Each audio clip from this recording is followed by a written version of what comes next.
Hey, my wonderful, wonderful people. A pleasant afternoon to you. All right, beautiful people. Let me see if I can begin here. Beautiful people, yes. So, I've been hearing about this Are You Single challenge, and I've been trying to research and find. I've been looking. And that is why now I'm probably one of the late ones in talking about it, because I hate to talk about things just arbitrarily and just giving just pure opinions without getting facts, truths. I believe in building discourses and building a discourse and building a platform on facts and truth. If you represent Christ, that's what he was. He was truth. He was fact, and I would want to hinge and put my foundation and even my walls on the basis of facts. Yes, I can give a sort of an opinion on something, but the opinion must be spawned by facts and maybe the interpretation of it, which may not necessarily be a right or wrong situation. It may not even be wise or foolish. It's just opinion. The Are You Single challenge. So I saw somebody explained what it is. Somebody who seemed to have been privy to seeing this Are You Single challenge, and what I saw is that they're saying it's sort of a nudity challenge, where there is some nudity in the background. You post your picture and then some sort of nudity is associated with the individual or the people who are posting, I guess, this Are You Single. Maybe it's suggestive that I'm single, so you can come and do certain things maybe for a price. I'm putting all of this. Now, this is opinionated because all of that was not expressed. But using the laws of deduction on the basis of what I was reading, I could get that aspect. I would not necessarily be off in reading it that way, because why would you ask the question, are you single, and then post a nude video, So, and I want to direct it to my women because I'm a female myself. I always believe in female empowerment, just as how you should have men empowerment. You should have mentors and mentees. The book of Titus, it says the older women must guide the younger women. I never really got that, So I'm deciding to do this. Ladies, listen to what I'm saying to you now. One of the most painful things in life, and not everyone will be able to bear it, is a thing called regret. You want in this life, as far as it depends on you, be at peace with people, as the word of God says, and to mitigate, reduce your regrets. When you're young, you're impressionable. You cannot think the same way. Yes, when you're 20, the same. When you're 30, the same. When you're 40, the same. When you're 50, the same. When you're 60, 70, and continuing. We do understand that. But what people don't understand is that you cannot plant corn and reap peas. Once there is a planting, there has to ultimately be a reaping. You cannot get away from that. That is just a reality. That's a fact. Once you do planting, and all of that is called planting. Every day that you get up, you are planting. And then when an opportune time comes or an inopportune time comes, reaping begins. And you're either going to reap in that opportune time or that inopportune time. And I guarantee you don't want to reap in an inopportune time. There are many people who would want to come back and say to you, don't do this. Believe me, the regrets are painful. I feel as though I'm losing my mind. I feel like I'm losing myself because I made choices that I was warned against and I did not listen. I was even rude to people. I was discourteous. I cursed them out. And now I am living in regret. And the thing is that when a season of regret comes, you don't know when it will end. It can take a year. It can take years. You don't know when the season of regret will end. And sometimes you end up being scarred nonetheless.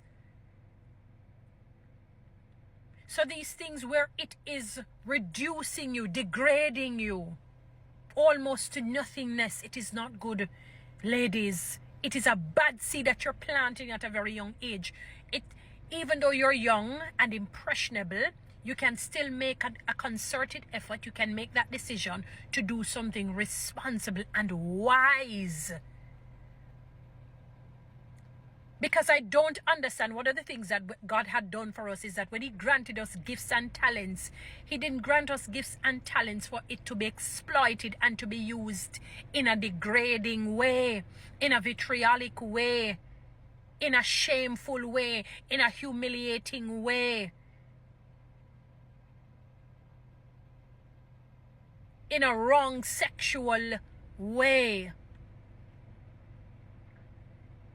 Your nudity should be, if you're showering, changing your clothes, or if you're engaging in the act with your spouse under the auspices of marriage, man to woman, woman to man, then nudity is beautiful. It is blissful under those circumstances that I've mentioned. Ladies, you have to take stock of your own lives. I'm telling you, it may be difficult for you to comprehend this, even if you have to force yourself, so to speak. Tell yourselves, you know what? I don't know what the future brings, but one of the things I know in life, it's a boomerang. When you throw it out, it comes back. But the force is usually like gravity when it is coming down. When you throw up a ball, the gravity, because it's going up, it's not as powerful. But when it's coming back down, it's like everything it brings with it, not just the ball. And these things where you're degrading yourselves and embarrassing yourselves because you want to please this person, please this man, or you want to earn an extra $1 or $2. Nowadays, I'm hearing women saying women should never be broke because they have something in front of them that can make them money. God, listen to me now, ladies. When I hear that, I say to myself, we are in dark times. You know, I'm talking the genitals or the genitalia, the vagina. They're saying they just basically prostitute your vagina and earn money by going to men, and they pay you.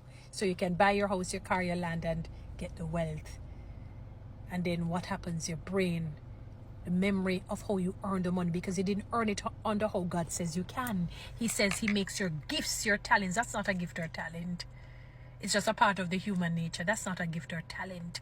He's talking about if something that was specially composed and placed inside of you, such as acting, singing, dancing.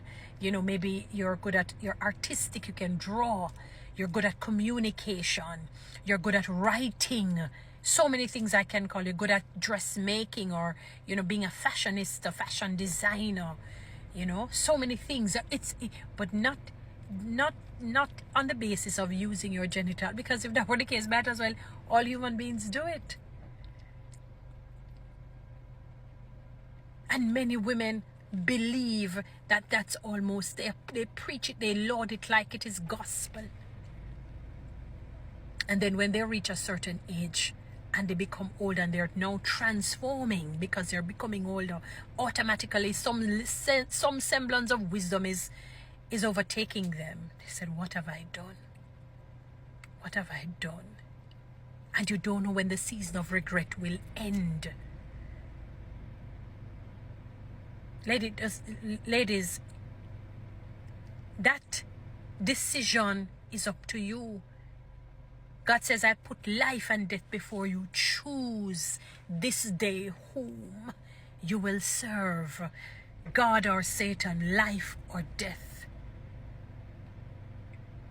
Be women who said, I'm going to maintain my dignity, I'm going to maintain my integrity. It is tough financially and socially, but I'm going to wait on God. They that wait upon the Lord shall renew their strength. They shall mount up with wings as eagles, not jonquils, not chickens. They shall run and not be weary. They shall walk and never ever faint.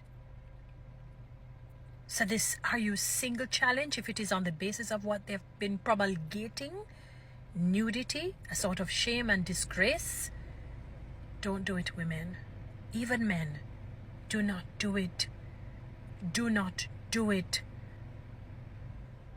Please, just trust God and wait. And even if you don't choose to be a Christian now, still, you don't have to go down such roads. Guys, you know what to do. Read TikTok and YouTube. Subscribe.